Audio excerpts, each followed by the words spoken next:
Hello and welcome to Mile High Mana, Eternal Weekend Edition. Today, Lee and myself are joined by a very close friend of the podcast, Tommy Wray. Tommy, as of last weekend, completed his first top eight at Eternal Weekend North America. Tommy, why don't you go ahead and introduce yourself? Yeah, as you said, my name's Tommy. I'm a longtime Denver Legacy gamer. I started playing Legacy in about 2014 after my first standard deck rotated out. Um, so an Eternal Gamer was born.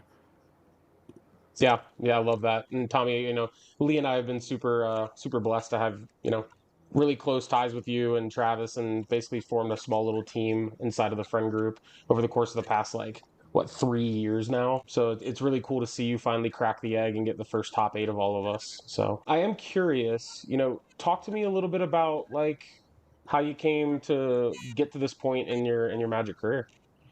Yeah, I mean, I was a competitive gamer for, you know, right when I started playing. I mean, I was in the grind immediately because I'm just a competitive human being. And as I grew and, I got older and had my own income, I started playing Legacy a lot more after playing budget decks for a while, and then I finally attended my first Eternal Weekend 4 years ago. I want to say the one in Philly.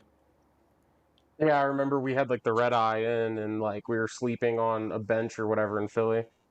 Yeah, definitely sleeping on a bench outside the venue was not ideal. And so that's kind of like the general timeline for me. And then I've gone to every Eternal Weekend since, and I went to Europe last year with Lee, by the way. Um, and then this year I'm going to Europe and Japan. Yeah, that's so cool. And for the listener that doesn't know, Lee, do you think you could give sort of the background and the genesis of Eternal Weekend? I don't know that I know the true origin story, but when we did our Delver history, I'd have to go back and pull it up. I feel like it started somewhere maybe like 13 or 14, if my memory serves. And basically, it's just been a kind of a genesis of WotC wanting to have some sort of a premier Eternal event for Legacy or Vintage, but like keeping it outside of their normal organized play rotation.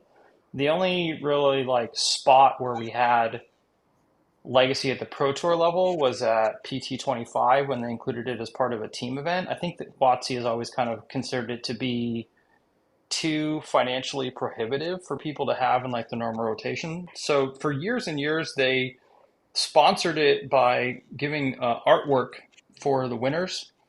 And this year they've provided a bunch of promos the last couple of years and a couple of giant cards for the winners. So it's kind of WotC's way to say, hey, like we understand there's a bunch of people that love Legacy and Vintage, but like we can't make it part of our official organized player rotation. And so it's always been this kind of like weird hybrid where you had a third party like Card Titan in the United States. And those actual parties have changed over the years depending on the region, but they've kind of split it out. And now you get one for North America, or I guess North and South America, Western Hemisphere, one for EMEA, and one for Asia Pacific. And they've kind of tended to be October, November, December like time frame. So last year, Tommy and I played in Pittsburgh, kind of in a similar time frame in October. And then when we got home, we both had a good time. And Tommy was like, "Do you want to go to Prague?" And I'm like, "Yeah, sure, let's do it." So I think we talked about that. I feel like we did maybe on the podcast, but maybe not. But it was fun, and I am jealous of Tommy getting to play all three this year. That's a hell of a run to be able to do. Yeah, similarly too. I've been in Pittsburgh the past 3 years for Eternal Weekend. This is my first year missing for a friend's wedding, but um, I love seeing that. Even despite myself and Lee not being there, Tommy, you were still able to find a ton of success. So I'd love to understand a little bit more about what your preparation looked like since you sort of had less people to lean on this year. And Travis didn't go. This is the first time Travis has missed in 3 or 4 years too. So you had three sort of key features of your testing team just absent, which I mean maybe that's why you top aided for all I know, but walk me through the background of it. Yeah, I mean, I'll start with like what happened last year, which is that I tested a lot. I was just jamming leagues constantly, playing in every legacy challenge I could, trying to decide, what deck do I want to play? And I ended up on mono red for that Eternal Weekend, and was not successful. We went 0-2 drop. It was not a pretty one, but that's okay. And then this year, I really didn't do a lot of league prep. I mean, I went to the Oklahoma Land Run where I played Blue Red Steel Cutter to a top 16 finish, but that's the only major Legacy event I played in leading up to Eternal Weekend. My deck selection came down to me texting you saying, hey, what should I play? Blue Red, Steel Cutter, Blue Black Tempo, or Blue Black Reanimator. And you, knowing the key to my heart is the card Stifle, told me to play Blue Red Steel Cutter. And I was pretty on board that train until talking to Travis the week before Eternal Weekend. And he said it in about 12 to 13 different ways, but basically it boiled down to play the best deck. And so we threw together Reanimator and decided to just jam Reanimator. I'm glad you did that, honestly. I remember 2 years ago, Tommy, you and I played basically the exact same 75 or close to. We played the blue black, like grief scam kind of fair deck, pseudo fair deck. And I felt like that deck was like pretty good, but like ultimately, no one had figured out yet how to build the reanimator deck. So like we kind of felt silly when we came back from Pittsburgh and like 30 days later somebody stuck Entomb in the deck and we're like, oh shit, like that was a really good idea. And then last year I played the blue black like Tameo Fair Frog deck. And when I got done playing Eternal Weekend, Pittsburgh and Prague with you last year, my reflection was that like yeah, I probably played the second best deck, but like probably a mistake. I should have just played Reanimator last year too. So when you kind of posted in the Discord about like here's my 75, does anybody have comments on it? I made a few comments, but like I'm glad the comment I didn't have to make was like go play the best deck, dummy, because like I'd have told you the same thing. I think that was just Yeah, like the clear choice for the tournament. and it absolutely boils back down to a rant I went on in our Discord about a year ago, maybe a little bit sooner than that, which is like basically play the best deck if you want to win. I want to win. Winning is fun for me, so I'm going to do that. For a very long time, I played the fun deck, the deck that I had fun with. And then I started playing the best deck, and I started top 8ing and winning events way more frequently. It's just free equity, right? And like we also one of our commandments, right? Like I had a year where I didn't play blue and I bombed out. Tommy had a year where he didn't play blue and he bombed out. And so we all came to this one big consensus that unless you're Eddie Richter or Nick Ragazzo, you're playing Brainstorm and Ponder. And I still think that a lot of that holds true despite what now we have 2 years in a row of the mono artifact deck winning, but none that deck is not in any of our wheelhouse. Yeah, not in the wheelhouse, and it's just like I don't want to not play Force of Will. That's really what it boils down to. Like Brainstorm and Ponder are great, but Force of Will is, whew, that's a good card. Yeah, I mean, I think Brainstorm and Ponder are good because they find Force of Will more. I think that, the Force of Will for the stack interaction and then Days in a Wasteland as a combination to like control the beginning of the game to me just like lets you win those games on the draw that if you like weren't playing blue you'd have no other chance. And like you said, you had to play 15 rounds. You're going to play probably at least 30 games on the draw through the thing. Like you got to figure out a way to like catch up, and the free spells are the way to do that. I mean, we're seeing that today in Modern. I don't know if anybody here got to catch the mocks where those guys played Modern and Vintage Cube here last weekend, but the guy that won the mocks won with an Eldrazi deck with 4 Vexing Baubles in it because like Modern has also become this format where like everyone's just playing free spells to catch up on tempo, and that's just what I mean. I think that's what you have to be doing in Legacy outside of just doing super over the top things like the One Ring deck does. But I'm with you. I would never register a deck without Force of Will.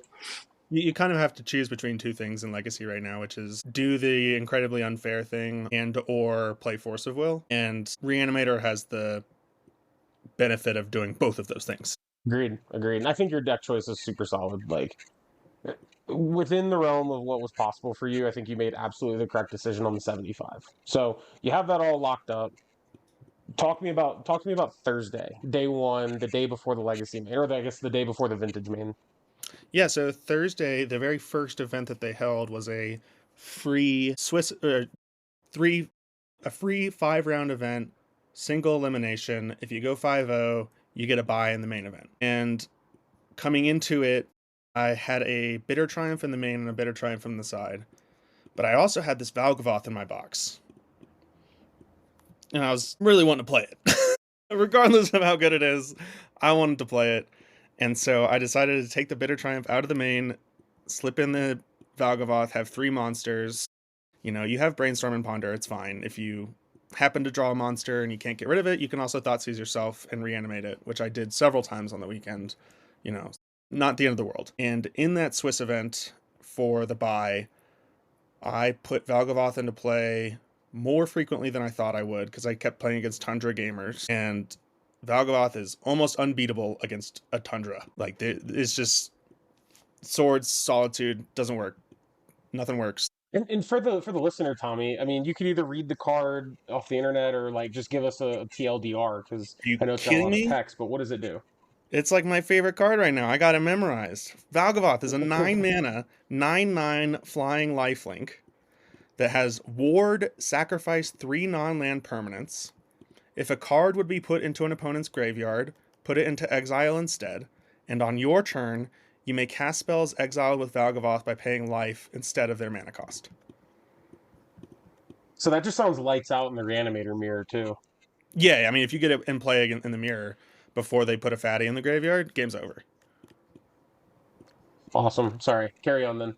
Yeah, no. I mean, I put it into play a bunch in this Swiss event, and I had an opponent show me after our game 2. I put it into play.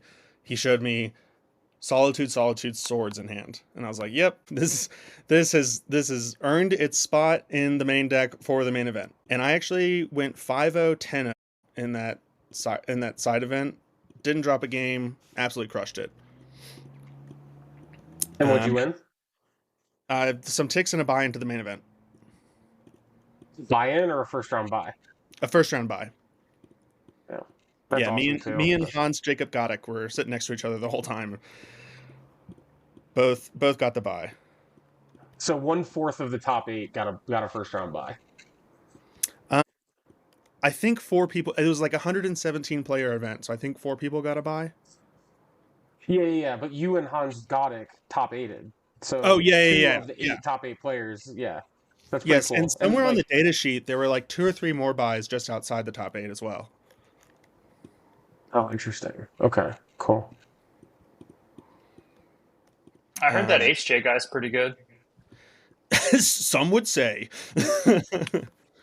Unbelievable. Also, very nice dude. Really like him.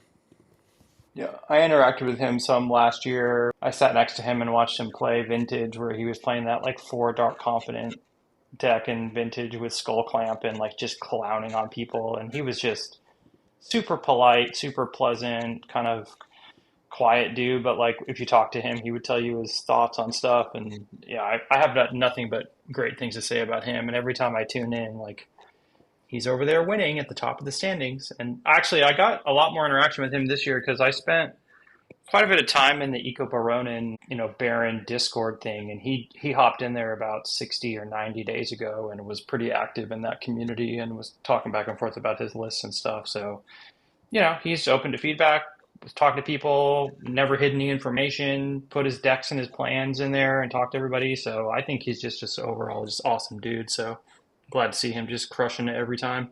I'm sure you'll have to like fight your way through him again when you go to Europe. Yep, unfortunately so. But now we can talk about the Swiss of the actual main event if y'all are ready. Yeah, man, let's do it. Cool. Round 1, super easy, got the bye.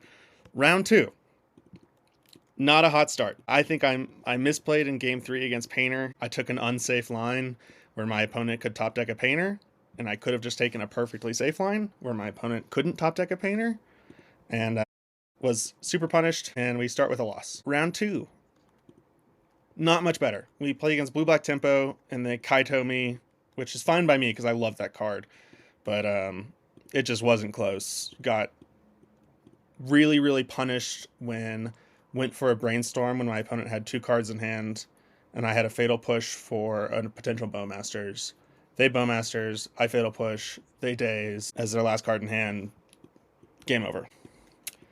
So starting off 1 and 2 was not where I wanted to be. However, in a 15-round event, you can afford some losses. And so I just kept playing. And proceeded to kick some ass the rest of that day. I think dropped one game the rest of the day to a lands player who just like had Ancient Tomb Dark Depths Thespian stage, and I just didn't have an answer to it. And actually, I made a really cool play that I do want to talk about against them, where in game 3, I had a Tamiyo in play, and they had Yavimaya Dark Depths Thespian stage. And I had Brazen Borrow Reanimate in hand. And I attacked with my Tamiyo, making a second clue and having 4 mana, so like they couldn't just make a Merit Lodge and block. And I did something that I don't normally do. I'm not really a bluffer. I don't like to do that as much as possible. I want to play with the cards that I have and like do my best to play to where my opponent loses. I don't know how to describe it. I just don't like bluffing as a general rule. And in this particular scenario, I was like, if I can get him to commit the resources to make Merit Lodge, this game is over. Because I'm just going to flip Tamiyo next turn and he'll have no lands. And so I decided to reanimate his Fairy Macabre and pretend like I needed it as a blocker. And that worked great. He made Merit Lodge, I bounced it, and he conceded the next turn. Damn, I love that.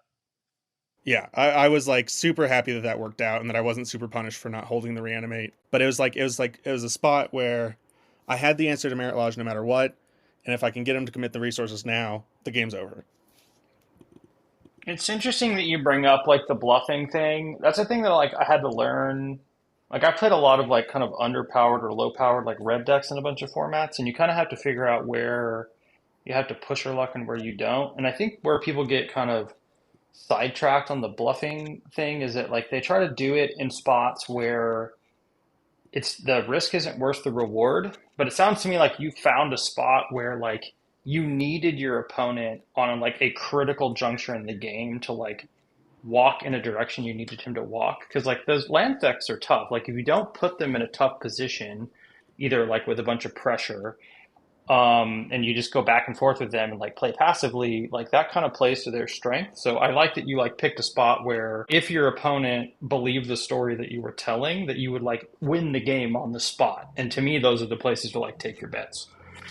Yeah, and that's exactly how I was feeling in the moment, which is like, if we just sit here and flip a Tamiyo and like try to ride a Tamiyo to victory, that a lot of the time is not going to be enough against lands. Oh, and then the other play I wanted to talk about this day was people not playing around Valgavoth correctly, which is I had a show and tell opponent cast show and tell. I had no force, but I did have a Valgavoth in hand. So I put Valgavoth in play.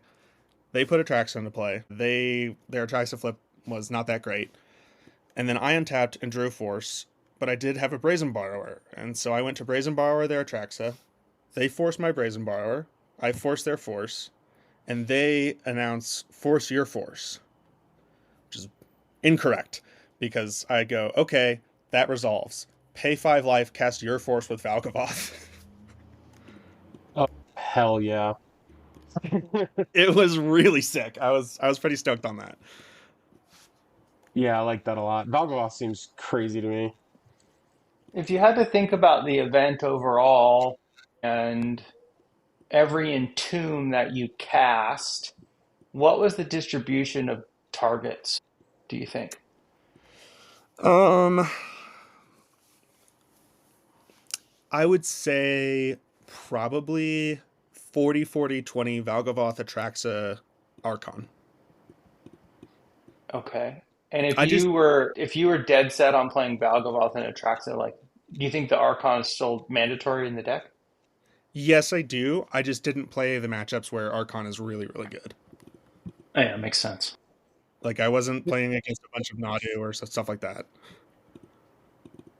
I imagine playing 3 fatties is nice because it basically gives you one free sideboard slot, like in every single, in between every single game one.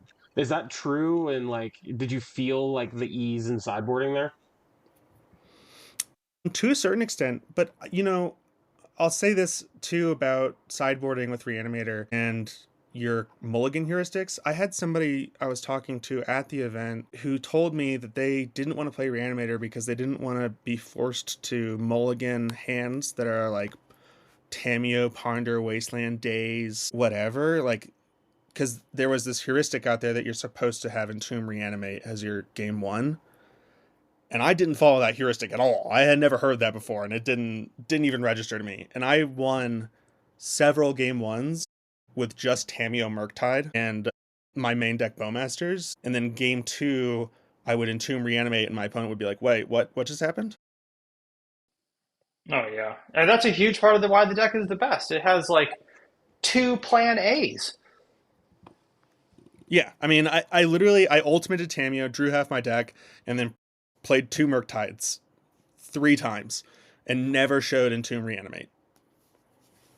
Yeah, I mean that's awesome. The power of hidden information is just like so unspoken. But when you get to that level, when you're in like round 13 at Eternal Weekend, you really need to make sure that you have like all your ducks in a row, and because you're not going to play against anyone that's going to be a freebie, or you're not going to play against anyone that's going to punt two, three, 4 times in a match. I mean, you'd be lucky to have people punt once when you're playing at that level. But I'm curious. I don't know if you have the information in front of you, Tommy, but I'd love to know, and we don't have to go round by round, but just what did you play against? If you could just go like just hey, I played against 3 Painter, 2 Stompy, 1 Lands. I don't know. Do you have that info? Yeah, I can open Melee real quick, and I think I can find it. As I said, I started against Painter into Blue-Black Tempo. Let's see, how can I show my round by round opponents? So round 4, I played against Mono Blue Painter, where I think I wastelanded him out of the game in both our games. They weren't very interesting. Round 5, I played against the Omnitel player that I told you about with the Valgavoth play. Round 6, I played against Bant Cradle Nadu combo deck, the combo version of Nadu, not the mid-range version. Mm-hmm. And that round I won with what I learned to do at Prague last year, which is that Tamio flipped in that matchup is basically impossible to beat because you just fatal push, buyback, fatal push, fatal push. Just, I mean, not ever ultimating Tamio, just having it get back every removal spell in your deck and they can't do anything. Round 7, I played against Mono Green. That was the lands player. Round 8, I played against Cephalid Breakfast. And this is one of those rounds that I told you where I flipped Tamio game 1, drew half my deck, played Murktide, and won that way. And then game 2 got him with Entomb Reanimate. Round 9 was against Sneak and Show again. I don't particularly remember this one, to be honest. And that's the end of day 1. And then in day 2, I played the Mirror against Mario Martinez, where it was a good game 3 is what I remember. It was long, and it came down to the fact that I had Bowmasters and he didn't. Round 11 was against the Bant Nadu mid-range this time. Also a great match where Ultimate Tamio was the deciding factor. Round 12, played against Cephalid Breakfast, where again, ultimating Tamio. I ultimated Tamio a lot. Round 13 was against Is It Delver, where I put Valgavoth into play games 1 and 2, and that deck can't beat Valgavoth. Was that against Roland? No, it was against a guy named Sam Lowe. Oh, okay.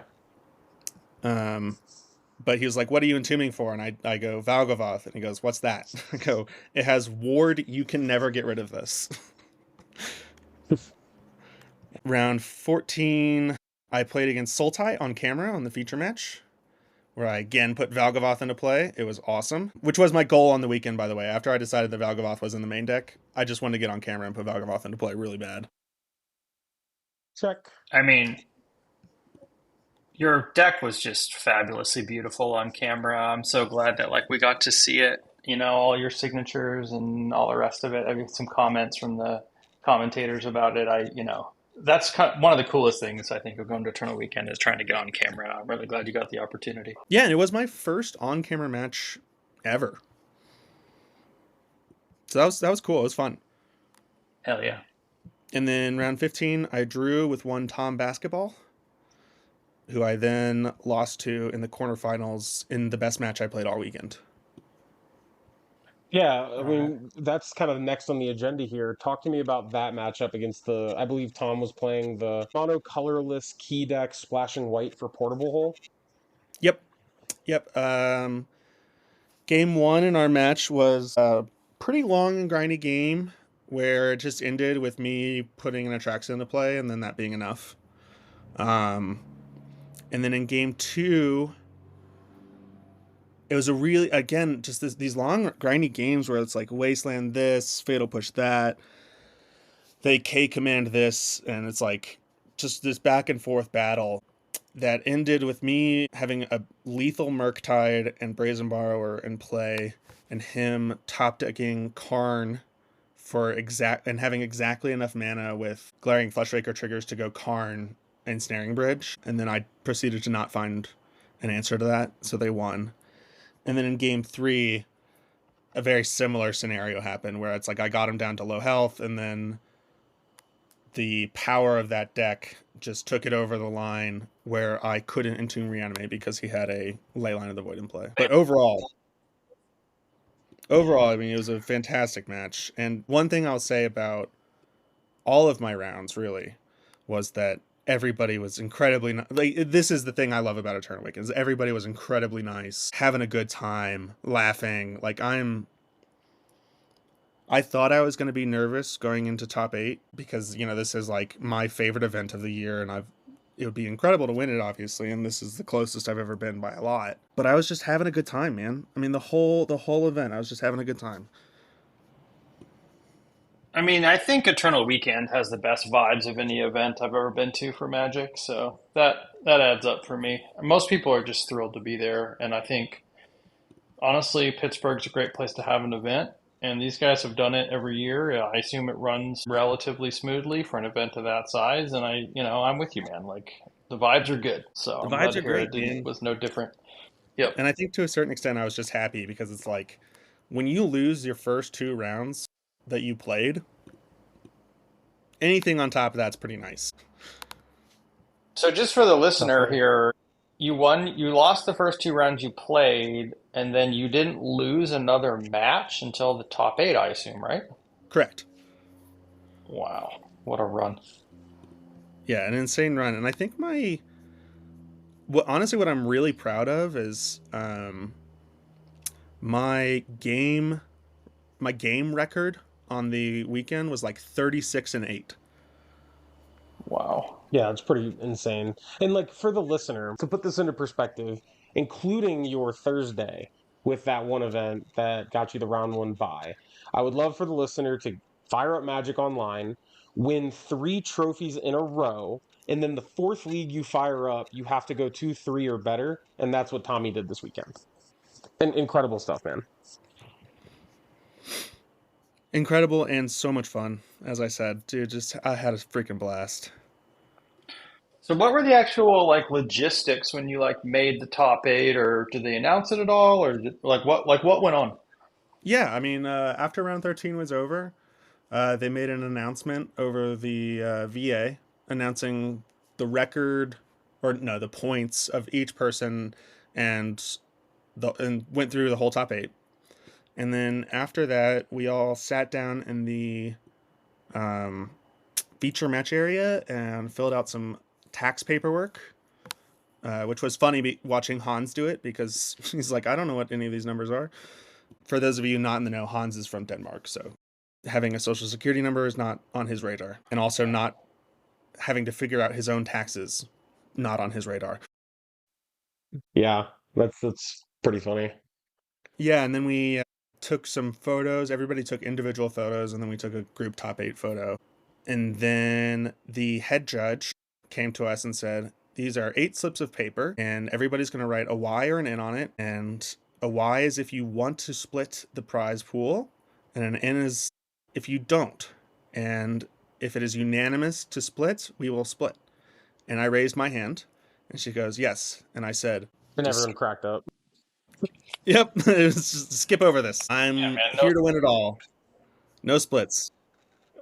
No Well, splits, kill them all. outside of the foil Tendrils of Agony that you got, and then the non-foil you got for the top 32, what else was on the prize radar, the prize pool? Is it just cash? Yeah, there was I mean, if there's no splits, it's 10K to first, 5K to second. I think it was 2,500 for third and fourth, and then 1,250 through fifth or eighth. So you basically got So your whole trip paid for and got a whole bunch of cool cardboard on top.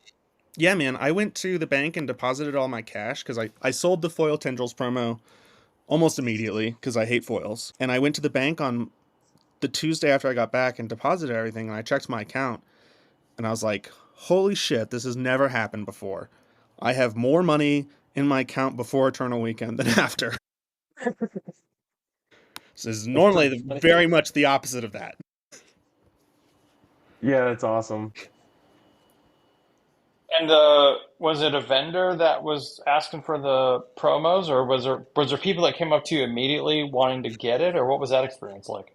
Oh no, I had talked to Josh from Journey's End Games, where I was like, hey man, I have this thing, I don't want it. And he just gave me the TOA buy list, which was like $1,500 to $1,800. Um, but he said that I should ask the Italians, and so I went to the Italians and asked them, and they offered me 3,200 cash. And so I was like, snap, take it. Nice, dude. That's fun.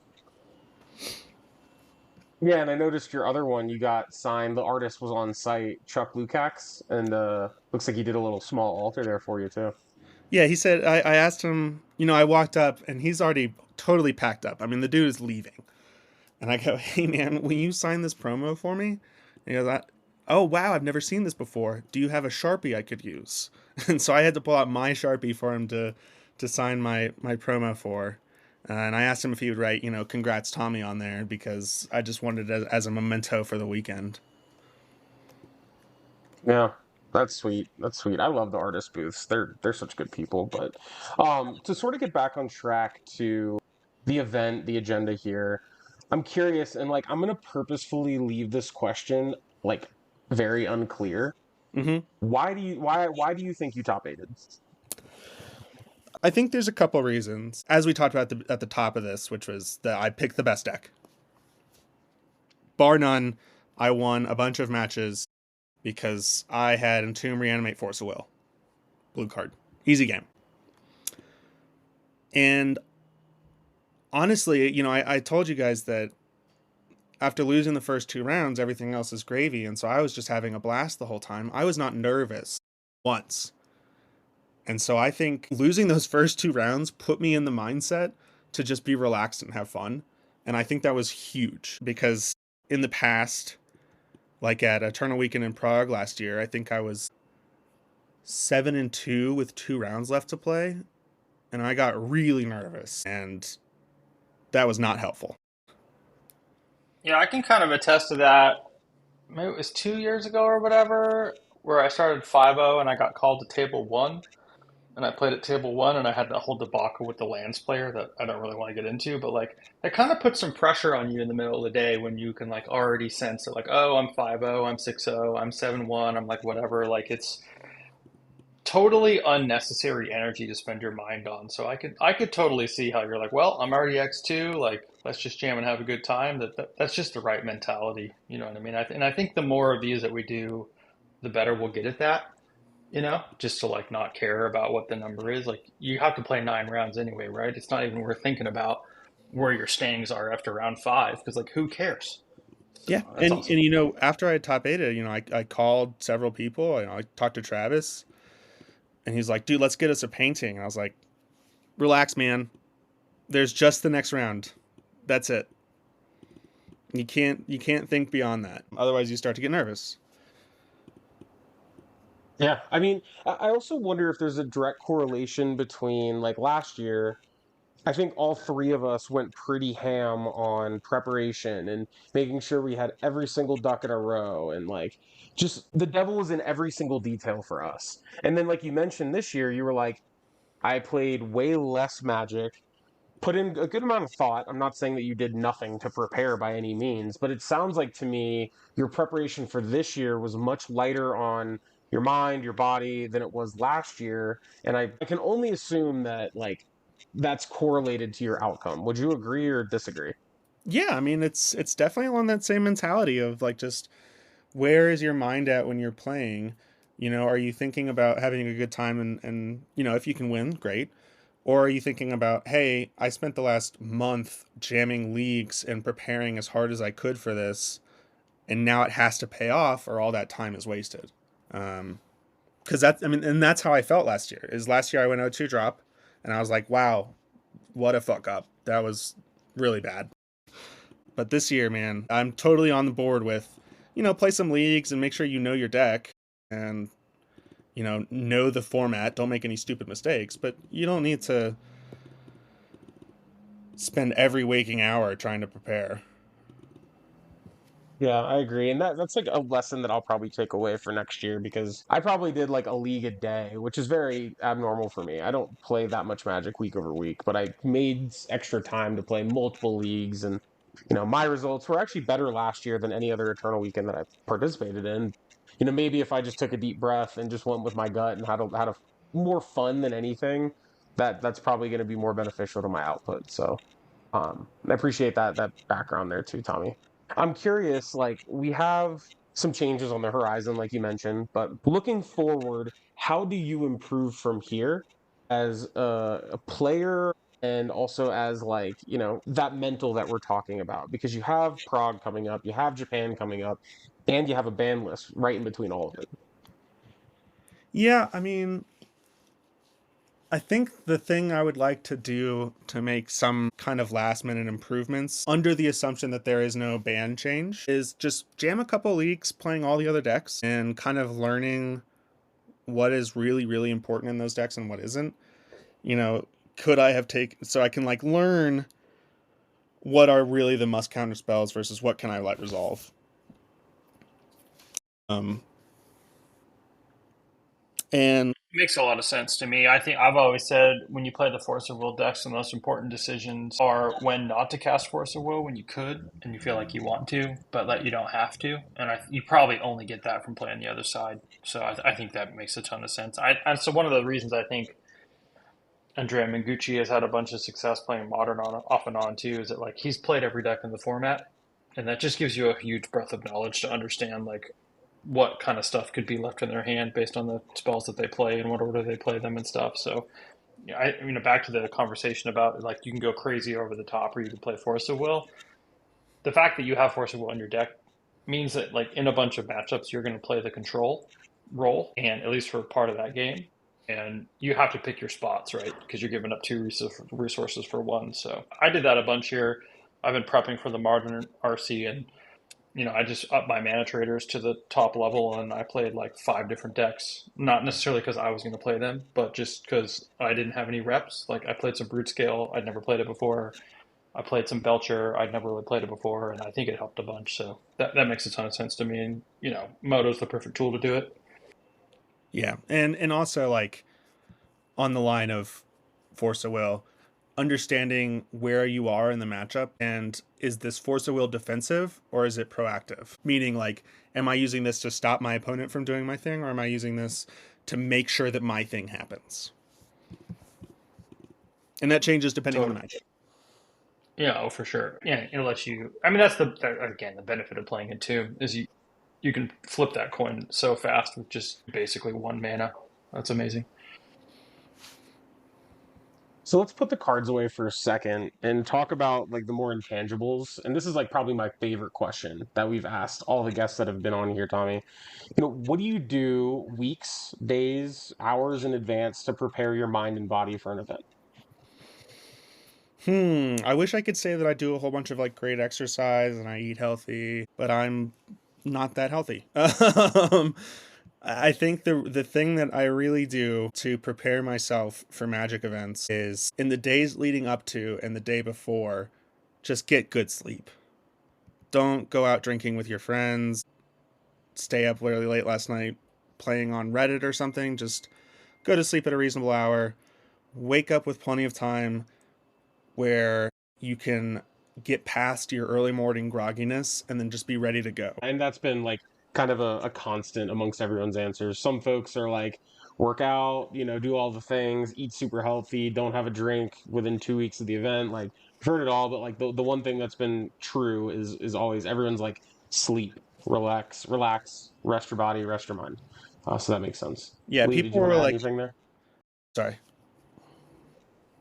No, man, I just The older I get, kind of the more I tend to go to bed earlier and get up earlier and stuff. But like if I don't get a reasonable amount of sleep, even if I'm like, let's call it 2 hours less than my normal, I try to get 7.5 to 8 every day. But if I get down to like the 6 range, like I just don't function. And I feel both like mentally and physically tired. And like you'll probably burn more calories playing 9 rounds of Legacy than anything else would do on any normal day. So like, and it catches up with you. I think everyone gets a little bit hyper focused on the night before, but like you probably got to pay attention to getting reasonable sleep for like at least 2 days, I would say, before it, if you're really gonna, play optimally, and especially if there's a time zone. I mean, that was one of the hardest things I found last year going to Prague, is that even though I had been in Europe, I like stopped in London and then went to Prague, I still didn't feel like totally like on a normal schedule. My sleep just still like wasn't great, and I fundamentally just played worse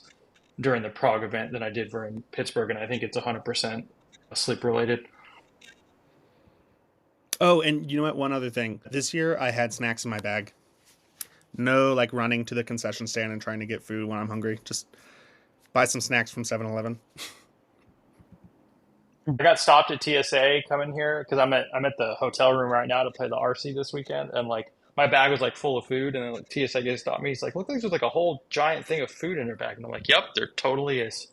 Like I'm all about that because like I cannot be hungry playing Magic. It does not work for me. I'm kind of the opposite. I don't know. I like to have a little hangriness in my heart when I sit down and play. It gives me a little edge. So, You need that but to each spite. their own. Yeah, I need to feel the hate. I need to let it flow through me. Um, all right, cool. So, Tommy, like, obviously, Lee and I know this, but you're not just a legacy player. You play many, many, many forms of this game. It's like your number one hobby, as far as I can tell. Talk to me about other ways you engage with the game. But yeah, I mean, Dual Commander is the greatest format there's ever been, and I love it. I wish I could plug it more. It is the underexplored version of constructed Vintage Cube, which I know sounds silly, but if it's good in Vintage Cube, it's probably good in Dual Commander, and you can play basically whatever you want. Great format. I think I have a text somewhere on my phone where me and Ragazzo sat down to like put together some Dual Commander decks, and I was like, "Oh, Tommy, you'd really like this." And you go, "What the fuck is Dual Commander?" Yeah, it sounds about right. I think it's something that I would normally pretty much dismiss offhand. But then I played it, and it was a blast. I have So to shout out Grief, the card Grief, for bringing Dual Commander into our lives because Legacy got so bad that we tried to pivot and just we played probably 2 months of Dual Commander before they finally banned that card. I'm curious, like as the person on the podcast who hasn't really played any Dual Commander, like why hasn't it become a constructed, like organized play format from Wizards? Like, is it a sanctioned format? Like, can it be added to Hey the man, rotation? Like, you're talking to the Dual Commander Cup champion at MagicCon Chicago. yeah, but I don't I got a understand. trophy and Like, why everything. isn't why isn't it part of organized play? Is that like a thing they say that they're not going to do, or is that just nebulous? Yeah, I don't know. It's one of those formats that, like EDH was for a long time, it's not, the ban list isn't managed by Wizards of the Coast, and so probably they don't want to throw a whole bunch of support their way for that reason. But they do have the Dual Commander Cups at every MagicCon, and if you do really like Dual Commander, it is huge in Europe. I mean, they get 500 player events relatively frequently over there. Totally absent Okay, Wizards sponsorship. but is Dual Commander available to play on any of the digital platforms? Yeah, it's on Moto. And so they just adjust, sorry, but they adjust the ban list based on a third party? Yes. Sorry, I know I'm like jumping in and out and interrupting and stuff, but I was gonna say there's an abbreviated version of it on Arena called Brawl, which is probably what most people would like colloquially know it as. However, the reason why I say it's abbreviated is because the card pool is like half the size. All the really cool shit, the dual lands, survival of the fittest, recurring nightmare, like reserve list stuff, is not on that platform. But like that's probably the easiest way for people to step foot into Dual Commander and probably has the furthest reach. Even though it's not Dual Commander, it's still a taste of it, I guess. Yeah, and for those of you listening who are thinking about joining Dual Commander and playing some games and have heard about the recent drama from the committee that runs the format. There have been some tweets from some relatively well-known Magic personalities being like, hey, this is not a good thing. And let me just put a nix on that. I absolutely wish that Wizards of the Coast was as actively involved in the community and the format of Legacy as the Dual Commander Committee is with Dual Commander. They're like Amen in to there. that. Yeah. Outside of Dual Commander too, Tommy, I mean, what else do you partake in? I know that sometimes you just pop out on one-off events and just play whatever that format is, but what else do you like to do? Outside of Magic or Magic No, related? no, no. Just like we talked about Legacy, we talked about Dual Commander, and then I knew it was going to end up being 10 minutes of Dual Commander content. But Yeah, I like freaking outside love of Dual that, Commander, dude. I know you do. What else? Yeah, I mean, I like to play Vintage as well. Less local events for Vintage than I would like, but here we are. And then for the Mountain Magic series, if there is a modern event, I will also play that. Are you playing in the Vintage Eternal Showdown on Sunday? I'm unaware of what you're talking about, so maybe? Oh yeah, the Eternal Showdown series. They're doing a Vintage event on Sunday. It's like a different MMS, but the sole focus of this series is Vintage, Legacy, and Pre-Modern. This is the. Yeah, I know what you're talking about. Probably not, unfortunately, but that's not because I don't like Vintage and I don't want to play in their event. Yeah, they're just busy. I get it. All right, so multi-format all-star, Tommy Wray, we get it. You touched on this a little bit, but talk to me about like your thoughts on the state of the game. You don't have to go nearly as in depth as you may or may not want to. It's totally open forum. Talk about BNR stuff if you want, but yeah, where does your head fall when it comes to Magic the Gathering today? Yeah, I know a lot of people like Lee are really tired of the legacy format right now. And to a certain extent, I get that. The best deck has been the best deck for like the last 3 years, and they keep banning cards from it, and it keeps still being the best deck. Turns out Days Wasteland, Force of Will, Ponder Brainstorm, Shell.deck is very good. Um, that being said, I don't personally think there need to be any bans. I know that might like upset some people to hear that said, but you can play combo decks, you can play artifact decks, you can play Reanimator, you can play Tempo. You have to do it within certain shells, but Legacy's never been a format where you can just do whatever you want. If there are bans in this theoretical world, my opinion is that you need to do some big ol' nuking from space, not light-handed, hey, we're going to ban Tameo, and then that's it. I was talking to Bosch and Roll at Eternal Weekend, and his opinion was that you should ban Tameo. And I think if you ban Tameo, oh man, the Nadu decks and the One Ring decks just get that much better within the format. Not saying that Nadu needs to be banned from a power level perspective, but every round went to time plus 10, 15 minutes, and primarily because of Nadu. And then the One Ring decks are obviously have won 2 Eternal Weekends in a row, and we're half the decks in the top 8. So if you're going to do a ban, I would prefer to see Tameo, Reanimate, the One Ring, and Nadu all banned. I agree with that, except for I'd ban Entomb instead of Reanimate, but I think that those are the right axes on which to readjust the format power level. You can't I don't. compete with Entomb Reanimate efficiency. I think either Entomb or Reanimate is a fine ban. I think the 2 mana to do the thing is the problem. I still think the instant speed of Entomb makes it the most egregious. That's my personal take, because if you play Entomb into Animate Dead, it's still hugely problematic in my view. And then the other three on your list, Tameo, Nadu, and the One Ring, just gather you so many resources compared to anything you can do in any other card type. Nadu and the One Ring, obviously, it's like the most in your face. But then, you said you ultimated Tameo a whole bunch and drew 22 cards, which is basically like having the One Ring in play or having Nadu in play. Like those are things that fundamentally don't let you one for one interact in a profitable way and gain incremental advantage, which I think is the play pattern that a lot of people like. So I'm with you on that, and I certainly hope that action's taken. Let me put it this way: I think it would make Europe and Japan much more exciting. Yeah, I mean, Nadu did nothing wrong. Nadu did everything wrong. That card is formatted so badly. We're talking about Tameo and the One Ring, which are one card combos. Nadu doesn't do diddly squat by itself. Sorry, y'all, but that card is below the line of bannable in Legacy. However, that's my opinion. Opinions aren't facts. Yeah, here's the thing about Nadu is that it is I like it. not, they had the template of Thrasios of reveal the top card. If it's a non-land, draw it. And if it's not, put it into play tapped. And instead they decided, no, fuck that. A, it doesn't draw a card. B, it puts the land into play untapped. Ridiculous. Nadu did nothing wrong.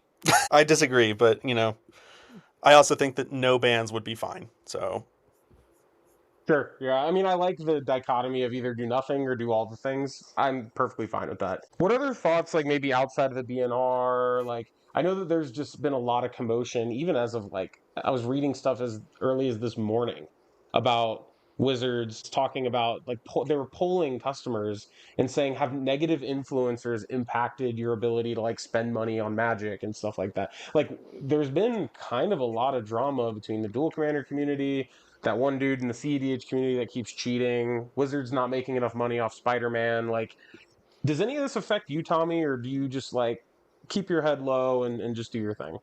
yeah, no, man, like, it goes over my head for the most part. I haven't been a supporter of Wizards from the perspective of buying sealed product for a very long time. So,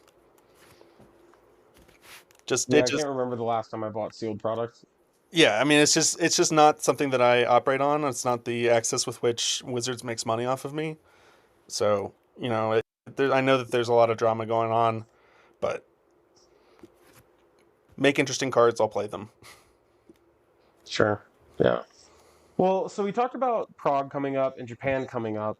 Outside of those two things that we've already hammered on, what's next for you? Oh man, I'm starting a company with my cousins. I need to move out of my house because Travis is getting married. Yeah, that's short term stuff, I guess. That's what I'm gonna be up to when I get back. Do you want to drop anything here about the company you're starting? What's that looking like? It is incredibly niche. If you happen to be an oil distributor in North Dakota, hit me up. I will definitely do that if I'm in the area. The idea of the company is niche to distribution pipelines. Find your niche. Oh.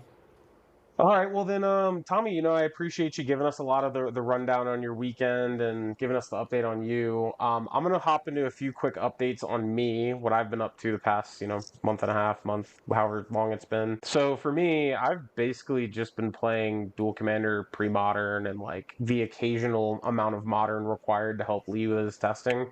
But yeah, I won a Dual Commander monthly. I did a piece of content with Manifest Dread. I did a deck guide on my Dual Commander deck. Got a couple feature matches, won those. Thank God I broke my feature match curse. And then pre-modern, played a couple different pre-modern events, did really well in those. And now I have YetiCon actually. So tomorrow is a pre-modern main event. And then Saturday, I was generously offered a old school deck for the old school main event. So I'm going to be playing with Mana Burn for the first time in my life. So we'll see how that works out with cards like Mishra's Workshop. We'll figure it out on the fly, I guess. But um, yeah, I've taken a pretty big step away from like WotC supported Magic. I'm really not playing a ton of modern, standard, Pioneer as of right now, but I am excited to see what's next for Legacy since it's been kind of mopey for quite a while.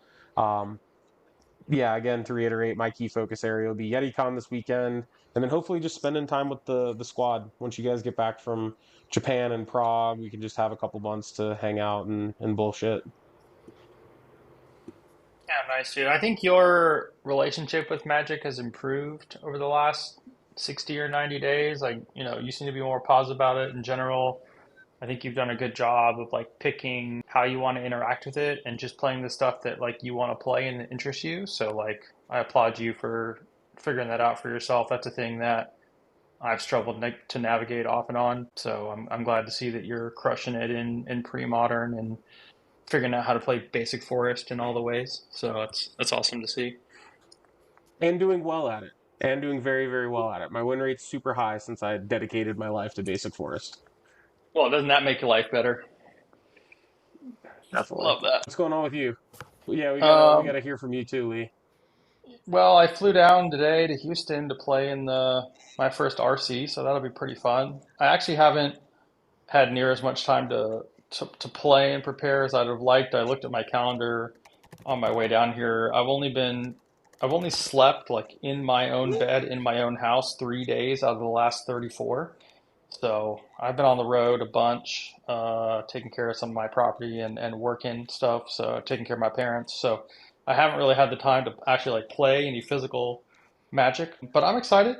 And I think the RC is going to be fun. And I'm just going to do, kind of what Tommy was talking about earlier, just try to play it game by game, turn by turn, and enjoy the experience and have a good time. I think I'm going to end up playing the prowess deck. I was pretty locked on playing Belcher for a long time, but my win rate's been kind of marginal and it feels pretty targeted now that it won the Pro Tour. So I'm going to go back to kind of Old Faithful to play prowess. And I just enjoy playing the deck. I think it's really fun. So I have a pretty good set of plans. I learned some stuff from Justin Shabel, who ended up first in the Swiss at the Pro Tour.